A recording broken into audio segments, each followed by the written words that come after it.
생존 우선순위 서바이벌 프라이어리티. 오늘은 권력과 조직 정치라는 제목으로 찰스 핸디의 언더스탠딩 오르가니제이션 리뷰를 해보도록 하겠습니다.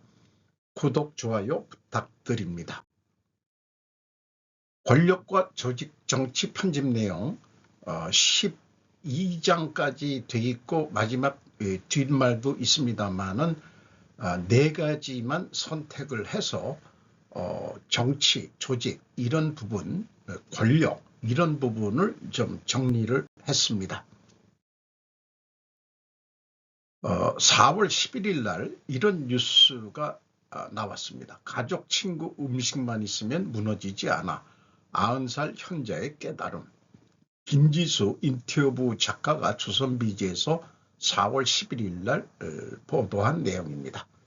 우리가 듣고 싶은 아흔의 말, 세계적인 경영사상가 찰스 핸디의 마지막 충언. 기술과 실업의 답은 다양한 형태의 자기 고용뿐. 이게 이제 저한테 개인적으로 많이 와 닿습니다. 그리고 찰스 핸디는 다국적 석유기업에서 임원으로 오래 일했던 이 현자의 가르침은 문인이나 철학자의 가르침에 비해 더 생활적이고 구체적이라고 표현하고 있습니다.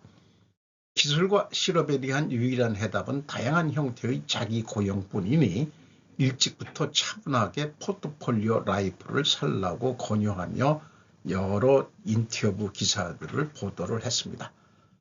찰스 핸디옹이 타계를 한 것 같은데 90이 넘어서 찍은 사진인 것 같습니다. 꽤 인자하게 찍힌 사진인 것 같은데 저는 그 내면에 무서움도 있다고 생각이 들어갑니다. 개정 4판 서원. 사람들이 공동체가 움직이는 방식 분명히 이해시키기 위해 개인들을 인적 자원이라고 불렀다. 전략, 구조, 시스템을 제대로 설치하면 나머지는 쉽게 따라올 것이라 생각했다. 사람들의 욕구와 동기를 이해하기. 첫 번째, 소통과 설득의 기술, 다시 말해 정치에 대해 알아야 한다. 두 번째, 그 조직의 특성을 알아야 한다. 세 번째, 그 조직의 문화적 가치와 성격을 알아야 한다라고 전제 조건을 달고 있습니다. 그래서 조직도 개인도 오늘도 내일도 돈을 버는 것이라고 노골적으로 표현한 골드로잇을 저는 더 높게 치고 있습니다. 관리 기술은 세상이라는 경험의 학교에서만 배울 수 있다. 경험이 없는 사람이 컨설팅을 할 경우에 어떻게 되나 모르겠네요. 그리고 2가지로 대별돼서 얘기를 하고 있습니다. 공학도의 언어라고 해서 구조, 지휘, 통제, 그리고 정치적인 언어로는 지도, 협조, 설득을 말하고 있습니다. 명령보다는 협의에 대해, 수익보다는 비전에 대해 이야기하겠다. 그래서 조직 내에 전략과 구조와 시스템을 제대로 설치하면은 될 것이라고 믿고서 그 두꺼운 책을 4판을 개정판을 낸 거네요. 그게 국내 번역이 됐습니다. 한 15년 전 넘어서인데 한 15년 전에 읽었던 것을 제가 자극이 돼서 다시 한번 리뷰를 해봤습니다. 최근에 우리나라 정치적인 문제로 이것은 이재명 대통령의 딜레마나 마찬가지인데요. 제가 4월 13일 날 방송했던 내용입니다. 한국의 생존을 위하여는 이건 필요조건 논리라고 합니다. 반드시 경제적 안정을 도모해야 한다. 경제적 안정을 도모하기 위하여는 반드시 균형 외교를 하면서 실용주의로 나가야 한다. 한편 한국의 생존을 위하여는 반드시 주권을 유지해야 한다. 한국의 주권을 유지하기 위하여는 반드시 가치 외교를 해야 한다. DD 쪽은 왜냐하면 중국 경제 교류는 매우 중요하기 때문이다 라고 말할 것 같아요. CD 밑에 것은 왜냐하면 보편적 인권은 존중되어야 하기 때문이다. 이스라엘과의 싸움판 벌인 그런 것에 해당하겠죠.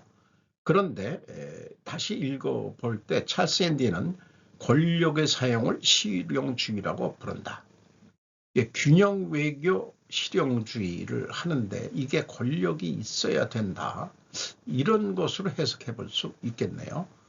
그래서 찰스 앤디의 그 서문을 갈등 구조도로 그려보면은 조직의 생존을 위하여는 반드시 공학 언어로 접근해야 한다.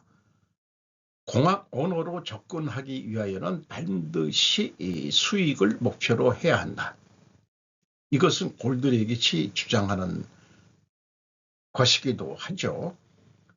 한편 조직의 생존을 위하여는 반드시 정치적 언어로 접근해야 한다.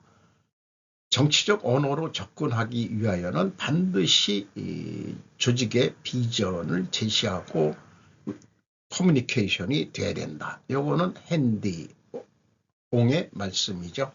그래서 제가 이런 질문을 던지면서 전개를 해보겠습니다. 비전을 실현하기 위해서도 권력이 필요하다는 논리인가? 그렇겠죠? 앞에 얘기를 보면은 즉 지도, 협조, 설득을 하려면 권력이 필요하다는 결론을 미리 얘기하고 있는 것 같습니다.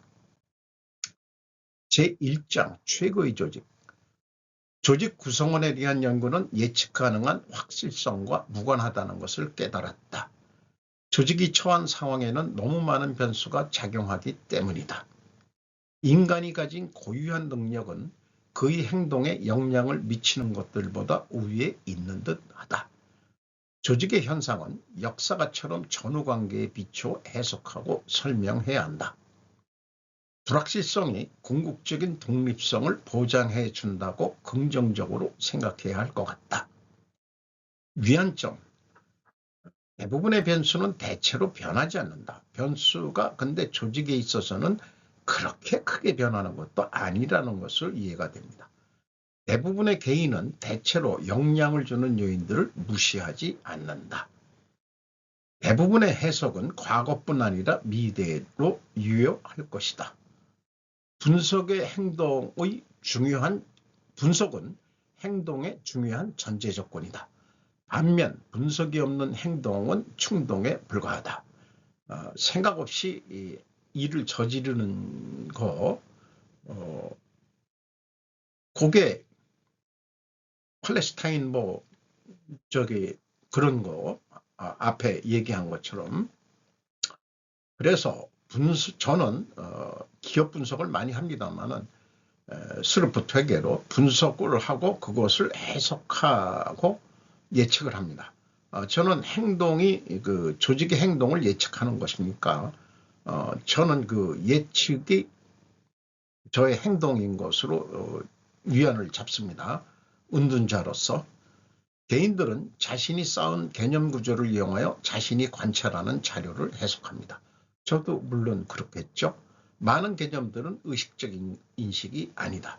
믿음, 욕망, 가정이라고 표현하는 것이 더 정확하다. 때로는 신화, 고정관념, 미신이다. 저도 그런 게 있을 수 있겠죠. 조직 이론의 목적은 가정들을 일관성 있는 개념 구조로 대체하는 것이다. 그래서 저도 그 방향으로 일관성 있는 개념 구조로 저는 정립을 했다고 보고 있죠.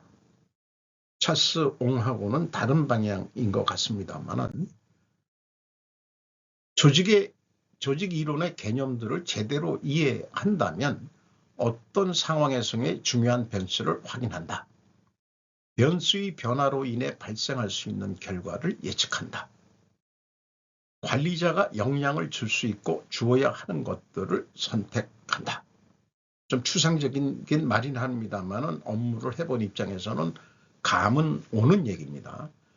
분석 작업을 통해 조직에서는 인생에서와 마찬가지로 우리가 무엇을 해야 하는지를 아는 것만큼 무엇을 하지 말아야 하는지를 아는 것도 중요하다. 이거 매우 중요한 얘기입니다.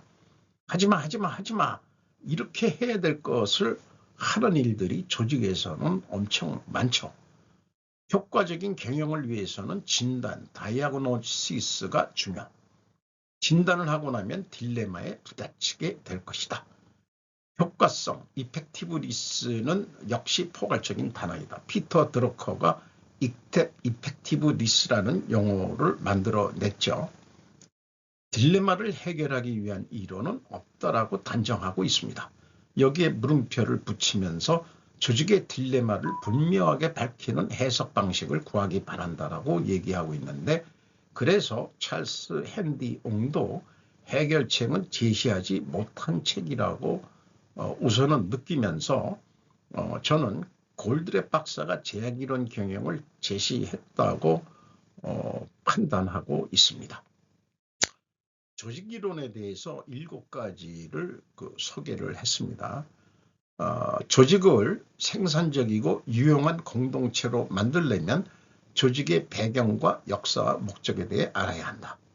그리고 권력을 사용해야 한다. 나는 이를 실용주의 프랙티컬리티라고 부른다. 그래서 자신의 그 책을 한번 경영의 또 이 개념 구조를 이해하려고 그러면은 이런 학습 과정을 좀 거치시기 바란다고 추천을 하고 있습니다. 자기 자신한테 질문하기, 개념화하기, 그리고 실험하기, 그 다음에 정립을 해나가기 바란다라고 추천하고 있습니다.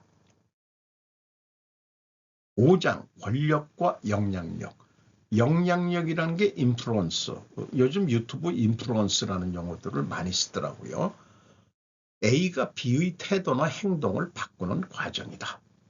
권력, 파워는 A가 그렇게 할 수 있도록 하는 것이다. 권력과 영향력은 어떤 식으로든 개인의 행동의 자유를 제한한다. 완전한 개인의 자유는 은둔자들의 특권이다. 저도 은둔자인가요? 완전한 개인의 자유를 누리고 있다.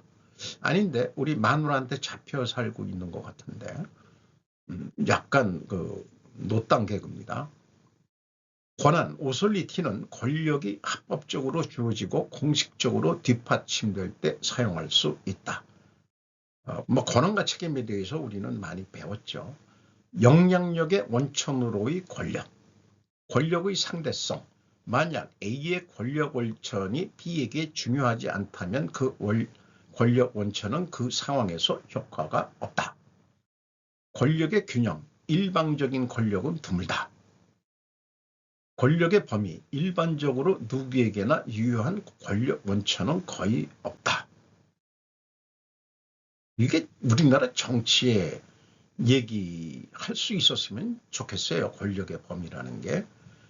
그리고 권력에 대해서도 6가지로 분류를 했네요. 물리적 권력, 자원 권력. 자원 권력이라 그러면 이제 석유 패권 같은 거로 얘기가 됩니다. 물리적 권력은 지금 미국의 그 군사력 행동 이런 것도 또 러시아의 우크라이나 침공 이런 거겠죠.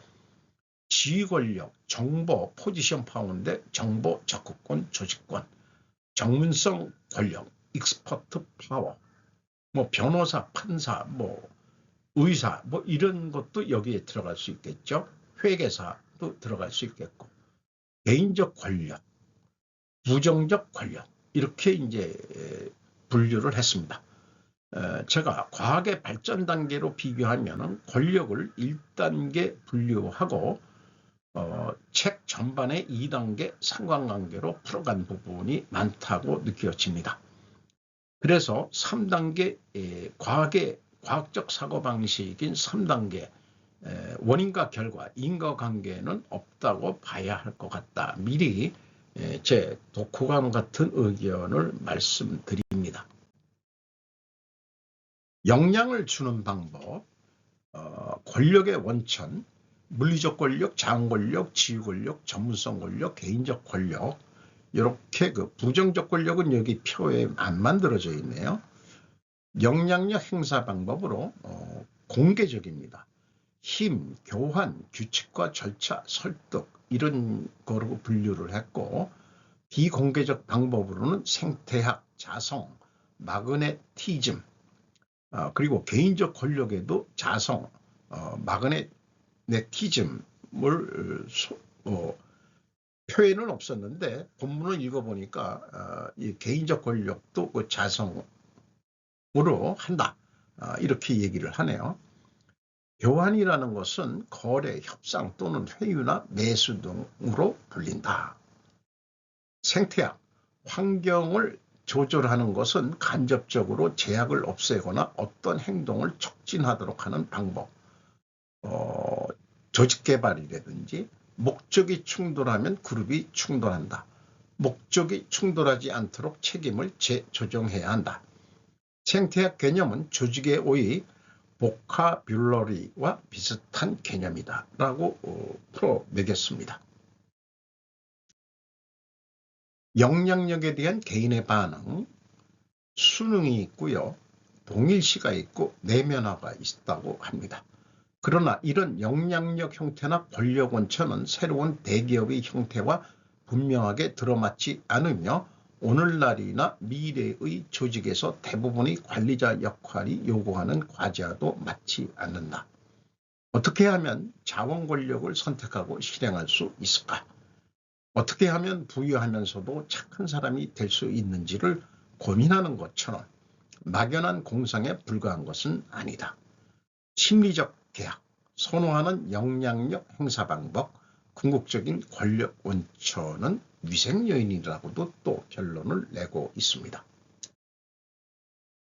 10장 조직 내 정치. 조직은 사람들의 공동체이다. 영어로 커뮤니티겠죠. 사람들은 권력과 자원을 차지하기 위해 경쟁하고 의견과 가치관의 차이, 우선순위와 목표 사이의 충돌을 빚어낸다. 압력그룹과 로비, 파벌과 도당, 대립과 다툼, 성격 차이로 인한 갈등과 연대감이 있다. 개인이나 조직이거나 변화는 생존을 위해 필요하고 차이는 그러한 변화와 끊임없는 발전을 위해 필요하다. 정치가 없다면 변화는 없을 것이고 변화가 없다면 우리는 시들어 죽을 것이다. 특히 권력과 관련된 충돌은 해결하기 어렵다. 변화 관리는 모든 사람들을 설득할 수 있어야 하지만 반면에 변화 촉진은 통제보다는 연결, 지시보다는 학습을 장려하는 학습 방법이다. 라고 얘기해서 그 정치적으로 설득을 하는 쪽으로 그 주제를 전개해 나가는 것 같습니다. 경쟁의 긍정적 특징, 경쟁이 기준을 만든다. 경쟁은 에너지를 자극하고 전달한다. 경쟁은 우열을 가려낸다. 열린 경쟁을 위한 전제 조건, 닫힌 경쟁은 때로 제로섬 경쟁, 흥정이나 분배로 이어진다. 그 정당 공천 같은 게 이런 그 닫힌 경쟁 이런 거 아니겠나 싶습니다. 반면 열린 경쟁은 정해진 양이 없다. 처음부터 압도적인 태도로 시작하지 않으면 불가능하다. 노사 협상에서 경영진과 노조가 자멸적인 전략을 사용하는 것은 종종 이런 관점에서 이해할 수 있다. 이렇게 또 부언을 하고 있네요. 경쟁의 열매는 비용 없이 수확하는 것이 가장 바람직하다라고 얘기를 하고 있습니다. 우리나라 이 삼성 노조 이번에 성과가 없달라고 그러고 있는데 자멸적인 전략을 사용하는 것 같습니다. 권력 투쟁. 우리가 정치를 경멸하는 뜻으로 말할 때는 종종 권력 투쟁을 두고 하는 말이다. 권력 중심 문화의 족벌 체제에서는 몇 사람, 예를 들어 소유주의 아들, 우리나라 재벌로 비유하면 되겠네요. 선수권을 갖고 있다. 권력 투쟁은 보통 조직의 과제에 직접적으로 도움이 되지 않는다. 하지만 정치는 현실이다. 조직 내 정치는 해야 된다는 얘기로 이해가 됩니다. 결탁은 본질적으로 방어적이며 연합은 좀 더 긍정적이다. 권력 투쟁은 본질적으로 닫힌 경쟁이다. 열린 경쟁을 해야 되는데 충돌, 영어로는 콘플릭트 아니겠나 싶어요. 갈등, 대립. 요거를 충돌로 번역을 한 것 같습니다. 충돌의 증상, 수평적으로나 수직적으로 소통이 원활하지 못하다. 두 번째는 그룹 간의 적개심과 질투가 있는 경우. 세 번째는 개인 사이에 알력이 생긴다. 네 번째, 중재가 확대된다. 다섯 번째, 규칙, 규정, 규범, 근거 없는 믿음이 난무한다. 허구날 우리 그 법안 만드는 거 보면은 이런 거 하고 비유할 수 있겠네요. 사기 저하로 인해 능률이 떨어진다.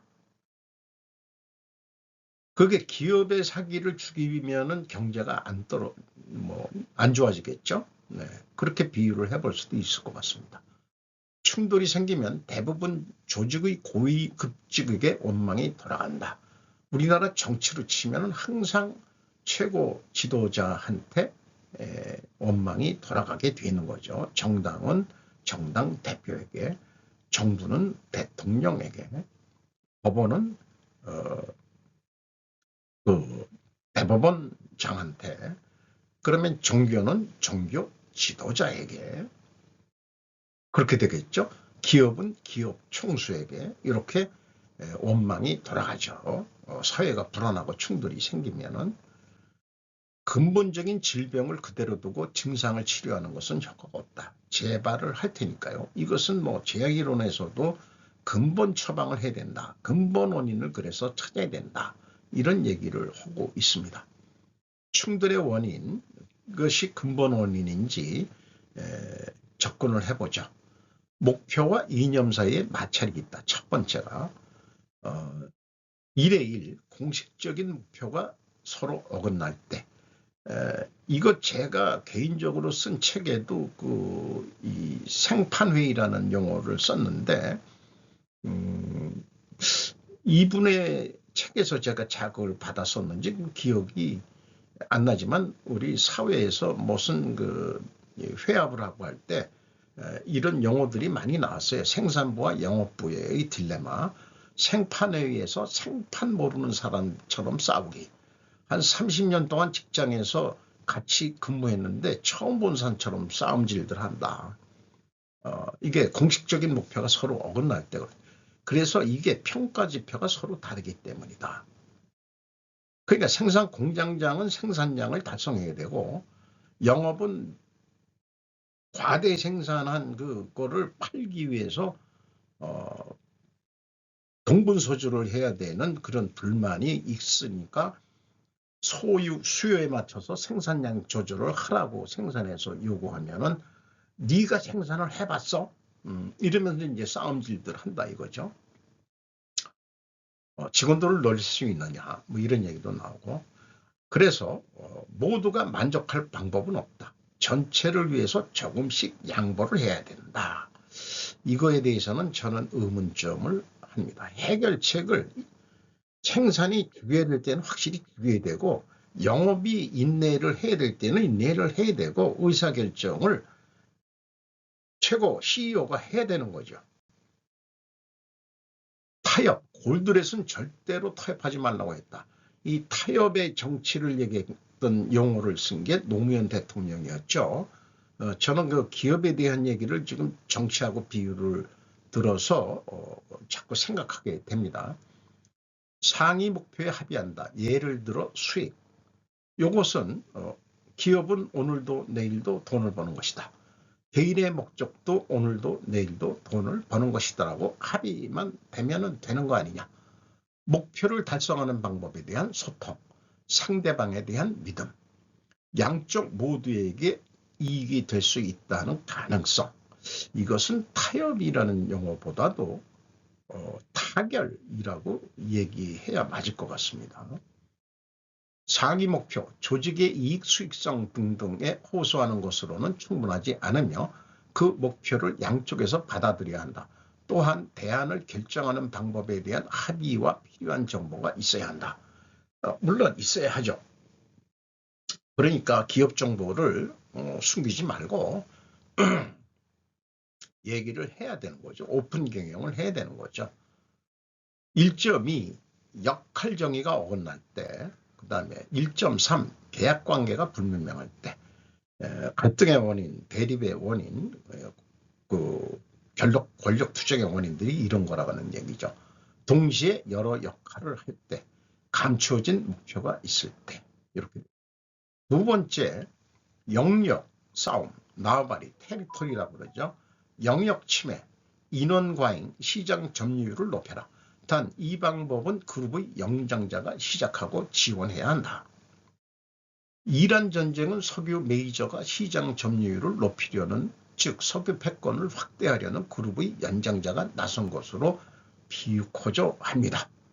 그리고 질투, 테리토리얼 질러시라고 발음하나요? 질러시. 충돌 전술. 충돌이 일어났을 때 어떡하냐. 하기 위한 거. 정보를 통제한다. 정보를 왜곡한다. 규칙과 규정을 강요한다. 네트워크를 확보한다. 자기 편 만들기. 보상을 통제한다. 명예를 훼손하거나 비밀을 누설한다.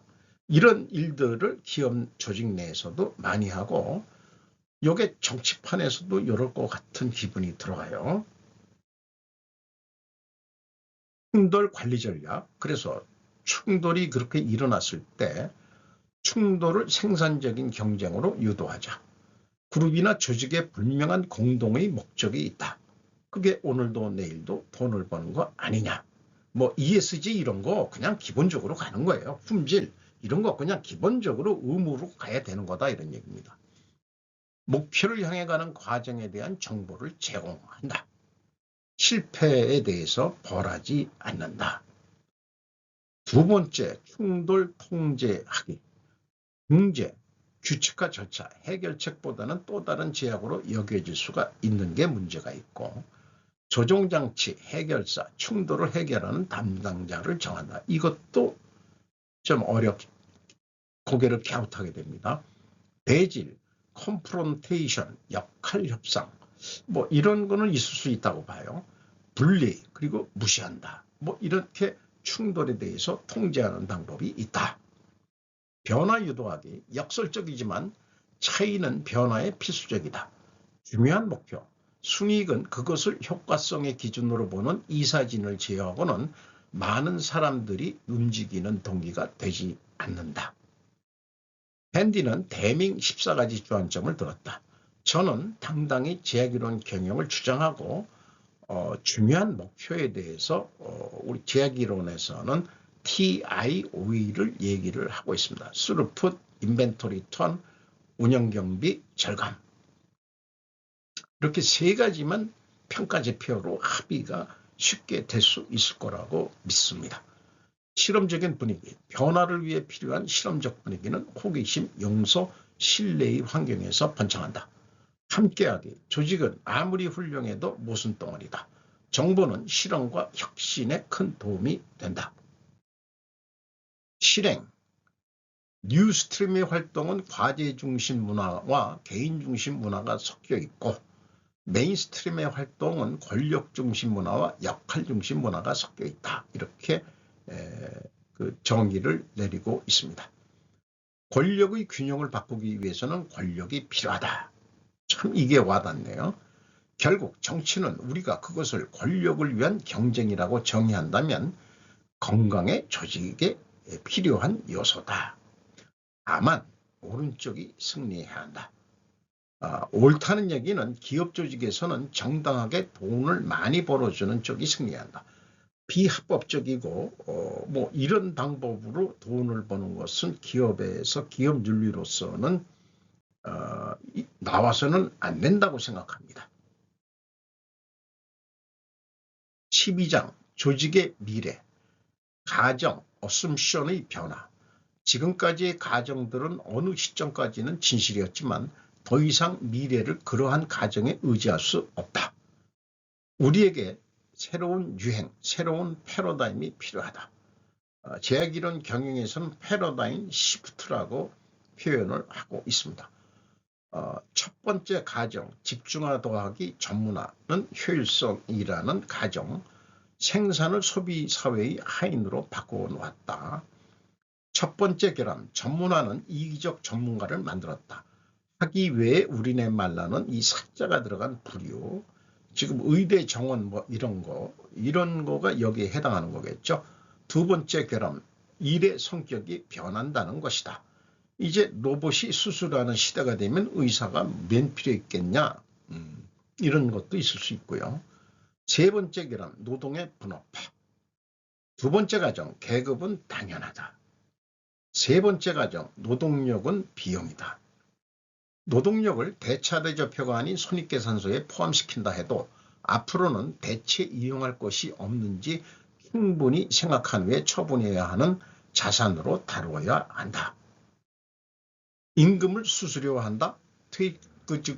저는 개인적으로 인적 자원, 그 비용으로 손익계산서에 일단 임금이 나가면 비용으로 다 처리하는데 현실적으로는 그건 어쩔 수 없으니까 우리가 가지고 이 조직에서 일하는 우리 인적 자원들의 가치를 뭘로 평가할 거냐? 현실적으로는 1년을 근무하면 퇴직 연봉의 10분의 1인가요? 한 달치 월급이 퇴직급여 충당이 되니까 그거를 자산화하면 어떻겠느냐?